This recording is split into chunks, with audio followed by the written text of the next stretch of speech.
So I then ask you this question: how credible does that make the Security Council? The United Nations is the embodiment of diplomacy. At least it was supposed to be. Nowadays, most countries are losing patience with the UN.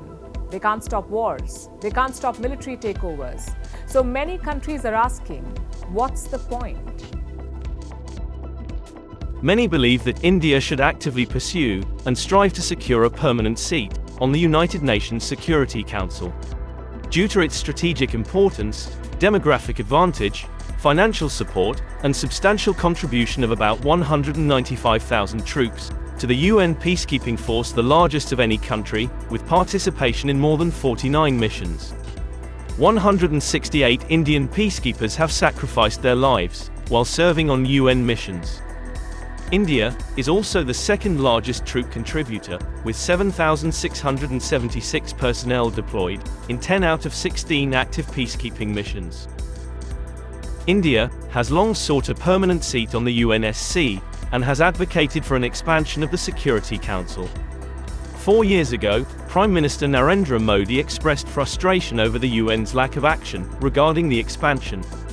However, nothing has changed, and if there's even a small chance for change, China is always there to block India's efforts. It's not just China, the broader reality is more intricate. In reality, none of the 5 main countries on the UNSC are keen to share their power.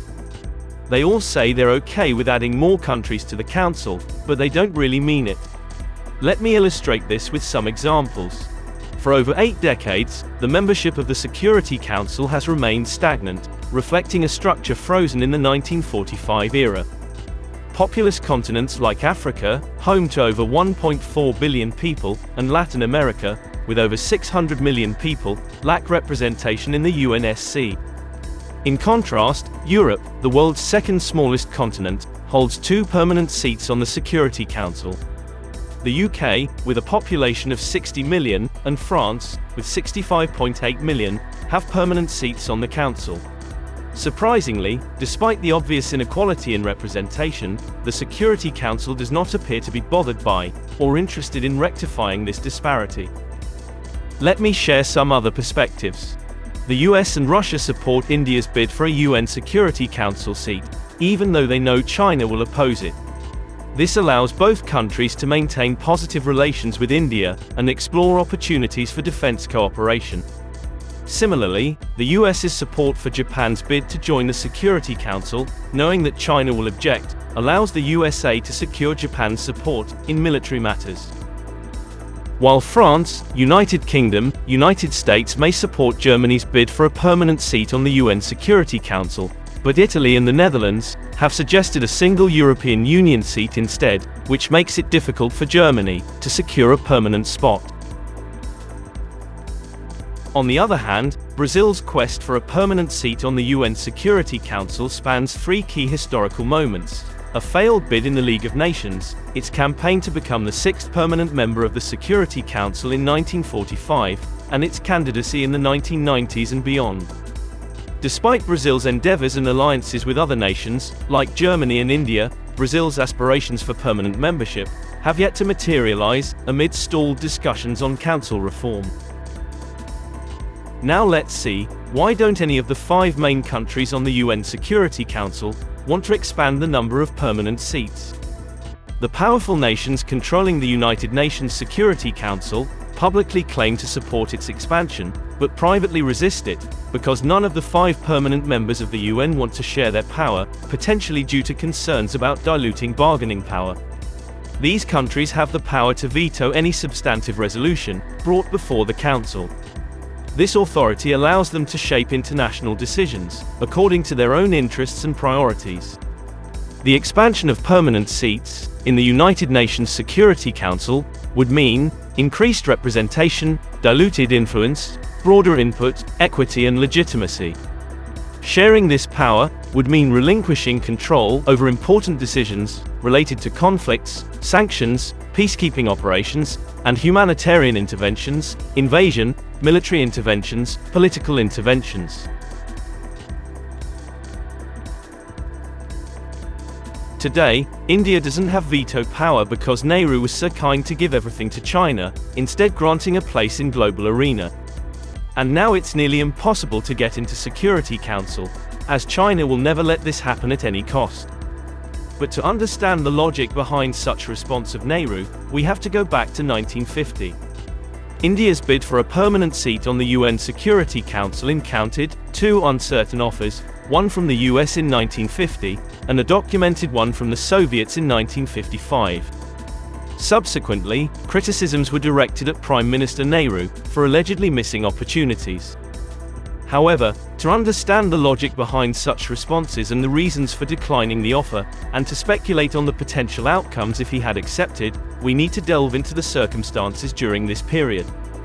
During the early years of the Cold War, India was just a newly independent country, and economically disadvantaged, but India's geographical location made it strategically important for both US and USSR. So both countries aimed to align India with their respective blocs. During this period, the United States aimed to extend its sphere of influence and forge alliances with different nations to counter the spread of Soviet Union's influence and communism. During the Cold War, Pakistan was a close ally of the United States, part of the Western Bloc. The US also wanted India on its side because it was the biggest country in South Asia and had just become independent. Plus, India was in a great spot for keeping an eye on the Soviet Union. And who knows, the US might have even thought about putting a military base in India, like they did in other countries. However, this alliance would have potentially placed India's foreign policy and sovereignty entirely under the control of the USA, as evidenced by the alliance's impact on Pakistan. And once a superpower enters a country, it inevitably gets involved in its policies and internal affairs, and expulsion becomes challenging. Furthermore, the United States aimed to replace China with India in the UN Security Council's permanent seat. This initiative arose following the conclusion of the Chinese Civil War in 1949, which resulted in the victory of the Communist Party and the establishment of the People's Republic of China, PRC. Before this development, the permanent seat was occupied by the other China, that is, by the nationalist government of the Republic of China, after it lost the Chinese Civil War and retreated to the island of Taiwan. Now, due to concerns about the PRC's alignment with the Soviet Union, the United States suspended diplomatic relations with China. Nehru desired the seat, but not at the expense of China, as it would have resulted in unforeseen consequences. For instance, the Indo-China War of 1962 might have occurred much earlier, causing even greater harm to India. But ultimately, war did happen between China and India in 1962. Because, in the late 1950s, India purchased Mi-4 helicopters and AN-12 aircraft from the USSR, possibly signaling Soviet support in the Sino-Indian border dispute. Additionally, China, being a communist ally, had expected more support from the USSR, but the Indo-Soviet MiG-21 agreement angered Beijing, as China had been refused the very planes by the Soviets. Nehru viewed China as a powerful neighbor, and believed that by not opposing China's UNSC seat, it would foster goodwill between the two countries and garner Chinese support for India in international affairs. India also refused to heed American advice against recognizing China's communist regime. Additionally, Nehru was reluctant to align with either bloc. It was around 1961, with India's role as a founding member of the non-aligned movement, that the country's foreign policy clearly emphasized two key objectives, that is, steering clear of military alliances and advocating for non-alignment. Including other founding members like Egypt, Yugoslavia, Indonesia, and Ghana, many other countries from Asia, Africa, and Latin America soon joined. The principles of non-alignment became a cornerstone of the foreign policies of these countries, influencing international relations by promoting sovereignty, independence, and mutual respect among nations. Naturally, this stance didn't sit well with the USA, as it challenged their influence during the Cold War. And this is the period when the USA became closer to Pakistan than to India. In 1971, with Pakistan's help, the USA succeeded in pulling Communist China away from its close alliance with the Soviet Union, and gaining Beijing's support for their strategy to contain and weaken the USSR, a plan that dated back to 1946. This shifting alliance contributed to reduced Soviet influence and isolated the USSR, and within a broader context of pressures that eventually led to the Soviet Union's collapse. It is argued that the offer of a UNSC seat by the USA to India was a strategy to keep India away from aligning with the Sino-Soviet bloc. However, even if India had accepted the UNSC seat offered by the US, it likely would have been vetoed by the Soviet Union, a key ally of China. Such an acceptance might have strained India's relations with the USSR, which later played a significant role, as seen in the 1971 war with Pakistan, when the USA supported Pakistan. Moreover, Soviet Premier Nikolai Bulganin's offer to India in 1955 is still debated among historians, due to the context and sincerity of the proposal. It was more of an informal suggestion, or probe to understand India's position and its foreign policy direction during the Cold War. India's Prime Minister declined the offer, stating that the seat should go to China, which was more aligned with the principles of the time and the geopolitical landscape. Even though India also made significant contributions during World War II, akin to the Allied nations, and Indian troops volunteered and fought in key battles. But due to its colonial status, prevented India from securing a permanent position on the United Nations Security Council. It did not have the opportunity to become a permanent member at the inception of the UN in 1945, because the structure of the Security Council was established by the victorious Allied powers of World War II. India's decision to remain non-aligned between the capitalist and communist blocs allowed it to exercise independent judgment and promote its own national interests. This policy helped India maintain a balance of power and prevented domination by any superpower. While I'm not suggesting whether the decision was good or bad, in politics, it's impossible to please everyone. In either offer, India wouldn't have secured the permanent seat at the UN, because both the US and USSR would have likely used their veto power. It's worth noting that at that time, the relationship between the USSR and India was just developing, and it took decades for their relationship to become time-tested. Why India should stop trying to get a permanent seat on the UN Security Council? Before reaching this question, let's consider what is the United Nations Security Council and what are its main roles. The UNSC is responsible for maintaining international peace and security. Its main roles include peacekeeping, conflict resolution, peace enforcement, sanctions, making legally binding decisions, and resolutions that member states are obligated to follow. Now, why the League of Nations was created. After World War I, in 1920, the League of Nations was established to provide a forum for resolving international disputes and to prevent a repetition of another world war. But within 2 decades, this effort failed, leading to the outbreak of World War II. Then after World War II, the United Nations was created, with the same goal, but as an upgraded version with 6 principal organs, to enhance its effectiveness and address the shortcomings of its predecessor. Now, the question is, did the UN actually fulfill its duty? So, the United Nations, established in 1945, with the supposed noble mission of maintaining international peace and protecting human rights. However, it has tragically failed time and time again in fulfilling its promises. Its very first failure was evident when it miserably faltered in preventing the Cold War, which commenced in 1947 and resulted in the creation of 2 opposing blocs, the capitalist bloc led by the US and the communist bloc led by the USSR. There was competition between these 2 blocs in various regions and arenas, such as the space race, arms race, proxy wars, ideological competition, and economic competition. These superpowers shamelessly engaged in creating artificial conflicts, effectively dividing the world into their ideological battlegrounds. What's really ridiculous about this Cold War mess is that both nations, who were expected to be the torchbearers of peace, instead turned into petulant children, using the UN as their personal playground to assert dominance and propagate their agendas. Let's see some historical failures of the UN, both past and present. the Israeli occupation of Palestine in 1948. Fast forward to today, and the UN still struggles to address the ongoing Israeli-Palestinian conflict. And who can forget the tragic violence in Cambodia, from 1975 to 1979? The UN's recognition of the Khmer Rouge regime, responsible for the genocide of 2 million people, reflects a failure to prevent human rights violations. Somali civil war in 1991, and still going on.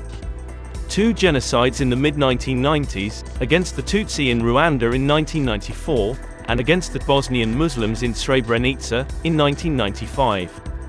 The US-led war in Afghanistan from 1999 to 2021, connected to the rise of the Taliban, also showcases UN challenges. Despite efforts to bring democracy and development to Afghanistan, the UN's security response to the Taliban's takeover in 2021 was marked by poor planning and breakdowns in communication. The list doesn't end there. The Darfur conflict in Sudan, which has been ongoing since 2003. The US invasion of Iraq, from 2003 to 2011. The Syrian civil war since 2011. The South Sudan civil war since 2013. The Yemen civil war since 2014. The Rohingya crisis in Myanmar, since 2017, and the ongoing Russia-Ukraine war. Moreover, there are matters related to UN's decision-making process. The United Nations picked Saudi Arabia to lead a women's rights forum, the protector of women's rights.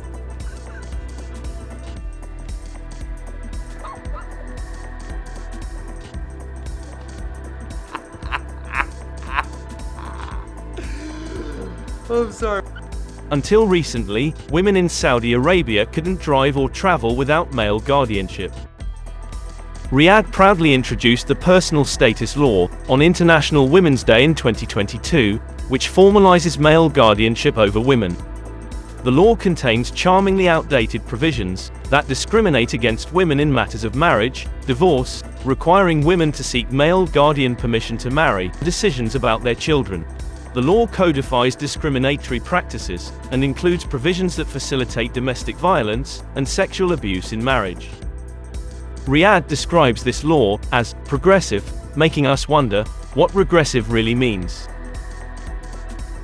That country hardly qualified as a champion for women's empowerment, but the UN seems to believe Riyadh is the perfect choice to advocate for women's rights and gender equality, despite its history.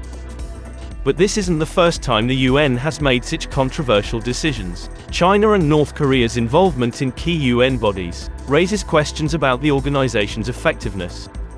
For example, despite China's human rights abuses against Uyghur Muslims, it still holds a seat on the UN Human Rights Council. Similarly, North Korea, with its history of missile launches, led a disarmament group in 2022. The UN has also failed to address contemporary challenges like the COVID pandemic, ongoing conflicts, terrorism, radicalism, and geopolitical tensions. Yet, UN officials lecture India to hold free and fair elections, despite failing to take concrete action against China, where such elections are unheard of. Currently, conflicts and wars are raging across the globe. These conflicts are essentially world wars in disguise, flying under the radar without the official label. Just take a look at the current state of affairs. It's dominated by conflict, arms export dilemma, and the role of countries in fueling wars, highlighting the profit-driven nature of arms exports. And who are the main players in this lucrative game? None other than the very countries tasked with maintaining peace. The US, the UK, France, Russia, and China. Ironically benefiting the most from war. These countries rake in a significant portion of their GDP from weapons sales, making war a profitable business for them. While Russia may be slipping in the arms race due to the ongoing war with Ukraine, but its oil reserves provide a handy trump card to maintain control over Europe. On the other hand, China is attempting to utilize the UN as a tool for achieving its hegemonic ambitions, as evidenced by its leadership roles in key specialized agencies and substantial financial contributions. Top exporters and shifts in market share. According to data from the Stockholm International Peace Research Institute, the global military budget reached $2.2 trillion in 2023, as multiple conflicts ratcheted up global insecurity. This compares to defense spending in the Cold War, that was reaching 8% on a much smaller GDP, Dana Allin, a fellow with IASS, explained to reporters in London. The top arms exporters among the UN permanent members include the United States, 42%, France, 11%, Russia, 11%, China, 5.8%, and the UK, 3.7%.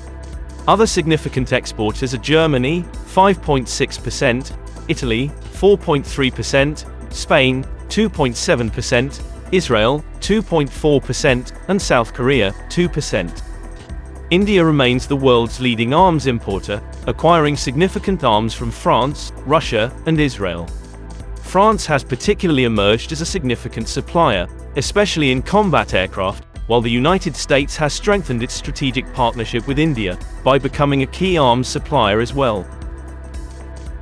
Notably, the US experienced a significant increase in its overall share, rising by 17% between 2014-18 and 2019-23. In contrast, Russia's share declined by 53%, allowing France to surpass it in the global arms trade. These countries drive a vast majority of their GDP from weapons sales. And there is no business better than wars from them. These permanent members hinder the UN's ability to take strong actions to condemn and stop the wars.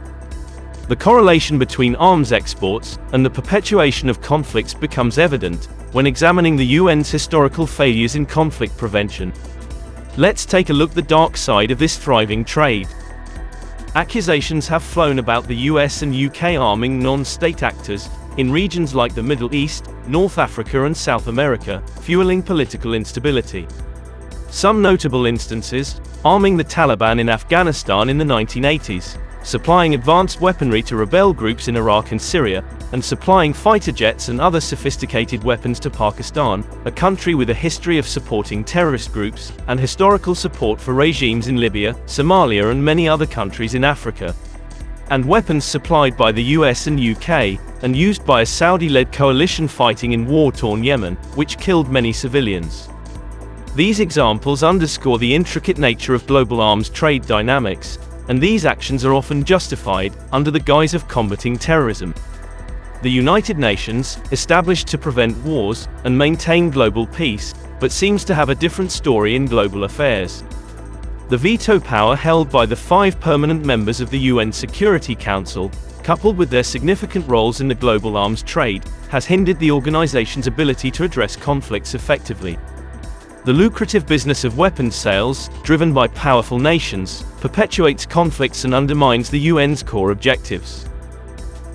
To truly fulfill the mission for global peace and security, the UN should have navigated the complex web of geopolitical interests and worked towards reforming its structures to ensure equitable representation and decision-making on matters, and should not have become just a puppet in the hand of few rich.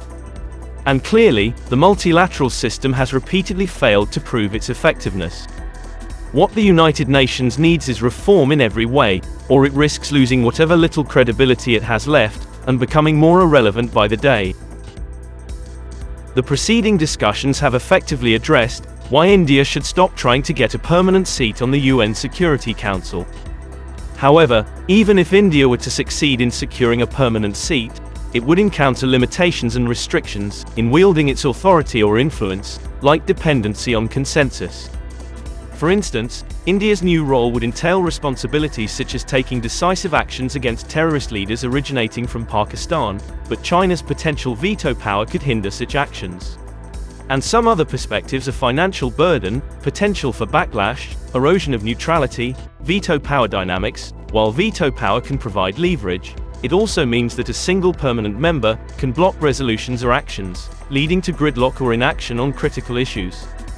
While having a permanent seat could aid India in handling matters like the Kashmir issue, India could use its veto power each time Kashmir is discussed. This means India doesn't need Russia's help anymore in this matter. So, it's evident that the UN requires reform and changes to ensure fairness in its decision-making process. Or otherwise, it risks remaining a tool, perpetually controlled by a handful of wealthy nations. And if left unchanged, this situation will persist,